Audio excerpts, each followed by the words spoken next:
Assalamualaikum warahmatullahi wabarakatuh. Good day everyone, welcome here with me, Faihatul Jannah. I'm from English Education Department of STKIP PGRI Bangkalan at 7th semester. Well, today in this great occasion, I would like to present you about a short story, and I'll share to you about the purpose and process that I did in my thesis process. Well, today in this great occasion, I wish that I could gather with you all today, but I have other purpose, so I do apologize about that.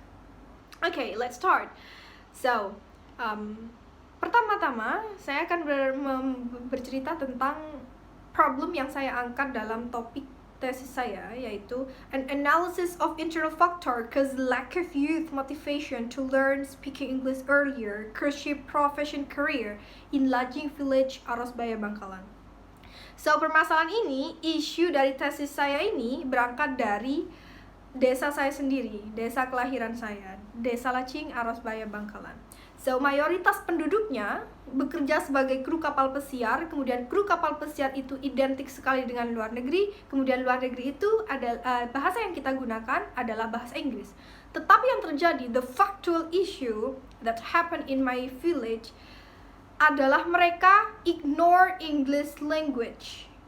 Mereka mengesampingkan bahasa Inggris dan lebih memilih menunda waktu belajar bahasa Inggris karena mereka mengalami rendahnya motivasi untuk belajar bahasa Inggris sejak dini. Yang ingin saya ketahui dan yang ingin saya telusuri dalam penelitian saya ingin tahu kenapa dan bagaimana runtutan alasan mereka sehingga mereka mengalami rendahnya motivasi untuk belajar bahasa Inggris sejak dini. Mereka selalu mengenyam pendidikan bahasa Inggris jauh setelah mereka lulus dari karir pendidikan mereka.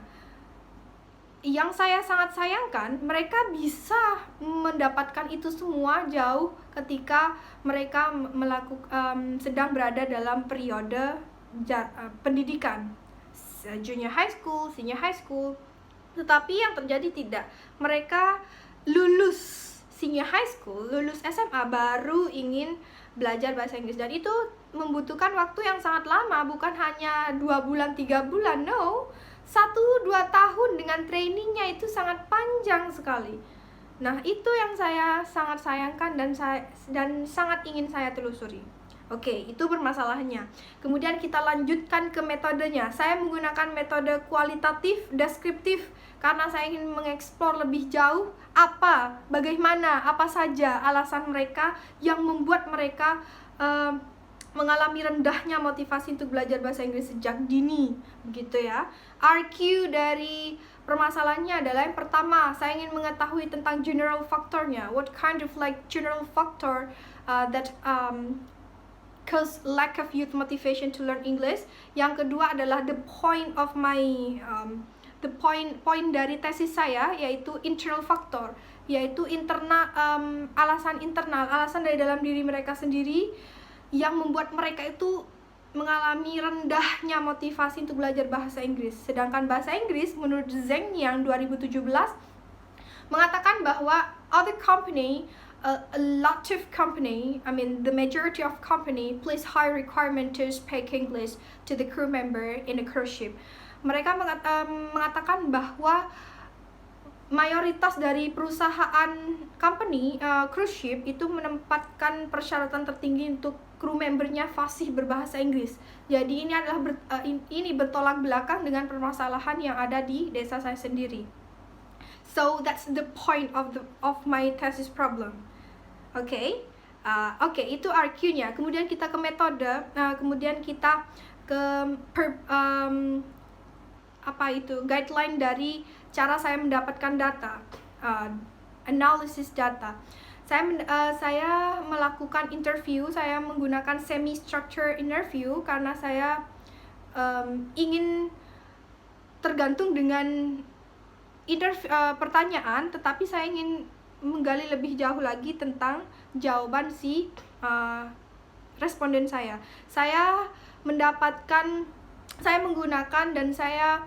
menggunakan metode ini sesuai dengan Cohen 2018 mengatakan bahwa tidak ada spesifikasi khusus tentang interview atau banyaknya responden yang digunakan dalam qualitative descriptive research, dan itu sesuai dengan pola dari si instrumen kunci, yaitu si peneliti sendiri, dimana saya ingin spesifik sekali, ingin dapatkan data yang benar-benar spesifik dan cocok dan sangat sesuai dengan dengan penelitian saya. Oke, itu selesai. Saya kemudian selanjutnya hasil yang saya dapatkan ketika melakukan interview dengan mereka, saya mengajak 10 responden saya yang tentunya saya dapatkan dari balai desa datanya, kemudian saya melakukan proposal tesis, kemudian saya melakukan sidang, kemudian saya memvalidkan instrumen saya, kemudian saya mendapatkan izin untuk melakukan penelitian, kemudian saya pergi ke balai, dan di balai itu saya mendapatkan 10 responden. Dan 10 responden ini saya cocokkan dengan kriteria responden yang saya butuhkan, yaitu usia pemuda, youth, 20-30 tahun, belum menikah, dan kemudian mereka sedang on duty atau sedang berada di kapal pesiar. Nah, yang saya temukan dari proses itu, 2 kata kunci, 2 RQ tadi telah saya temukan. Yang pertama, general factor. Mereka 80-90% dari mereka mengatakan bahwa general factor yang membuat mereka mengalami rendahnya motivasi untuk belajar bahasa Inggris, yang pertama adalah lazy to study. Mereka mengalami kemalasan dalam belajar bahasa Inggris karena pada saat mereka menjalani karir pendidikan mereka ingin main-main, kemudian mereka masih ingin menikmati masa-masa kanak-kanak mereka. Jadi so that's kind of laziness in their process.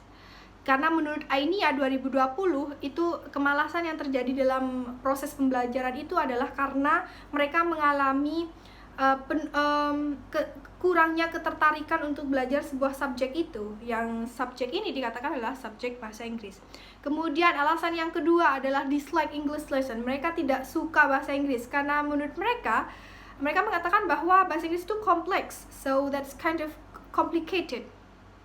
Kemudian yang ketiga, afraid of making speaking mistake, itu mereka takut untuk melakukan kesalahan dalam proses pembicaraan dalam menggunakan bahasa Inggris. Kemudian yang terakhir, English study cost is expensive. Di desa saya biaya belajar bahasa Inggris itu untuk les privat itu sangat mahal. Jadi itu yang menjadi alasan mereka mengesampingkan belajar bahasa Inggris jauh setelah mereka menempuh karir pendidikan mereka. Oke, that's general. Itu poin yang pertama. Kemudian hasil yang kedua itu adalah poin dari tesis saya. Internal faktor dalam diri mereka yang menyebabkan mereka itu mengalami rendahnya motivasi dalam belajar bahasa Inggris. Oke, yang pertama, low self confidence to speak. Itu menurut S. Wang dan Littlewood 2021 mengatakan bahwa beberapa orang mengalami rendahnya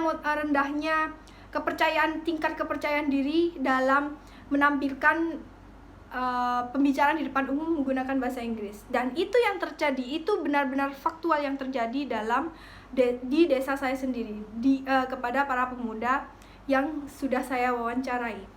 Oke, yang kedua, nervousness. Mereka mengatakan bahwa saya gugup untuk melakukan dan memulai conversation dalam bahasa Inggris. So, that's kind of that internal factor yang mereka alami. Kemudian yang ketiga itu adalah laziness. Mereka sangat malas untuk memulai untuk belajar bahasa Inggris, begitu. Kemudian selanjutnya adalah shy to speak, karena menurut Muhammadian 2013 mengatakan bahwa malu untuk belajar bahasa Inggris itu sangat normal, sangat umum terjadi karena written dan spoken text-nya berbeda, jadi mereka malu untuk melakukan maksudnya belajar bahasa Inggris. Kemudian terakhir, fear of making speaking mistake, itu takut untuk melakukan kesalahan, karena sejujurnya dari Najiha and Sailun 2021 mengatakan bahwa seorang pelajar takut untuk tampil di depan umum karena merasa dirinya tidak dalam keadaan memiliki kemampuan yang penuh. Jadi mereka lebih baik untuk memendam dan diam saja dan tidak melakukan dan tidak mengikuti pembelajaran tersebut. Jadi itu yang saya dapatkan, 2 poin saja yang saya dapatkan, sederhana saja itu poin yang saya dapatkan dalam penelitian saya. Dan itu sangat spesifik dan saya sangat puas dengan penelitian yang sudah saya lakukan, dan data-datanya juga sudah komplit, dan itulah penelitian yang sudah saya lakukan. Kurang lebihnya ya yang bisa saya sampaikan adalah dalam penelitian itu yang harus diperhatikan adalah validity problemnya, kemudian you share your method to your supervisor and then discuss more. Dan jangan lupa kalian betul-betul memperhatikan poin yang ingin kalian sampaikan dan kemudian yang kalian angkat, sehingga kalian mendapatkan data yang benar-benar konkret dan first source. Begitu. So that's all about my thesis story and progress, and saya berharap kalian juga bisa mendapatkan dan membuat penelitian yang sama atau bahkan lebih mengeksplor lagi topik yang saya angkat. Okay, that's all about my thesis story, and then I hope you enjoyed this virtual meeting. Thank you very much for your attention, and wassalamualaikum warahmatullahi wabarakatuh. Goodbye.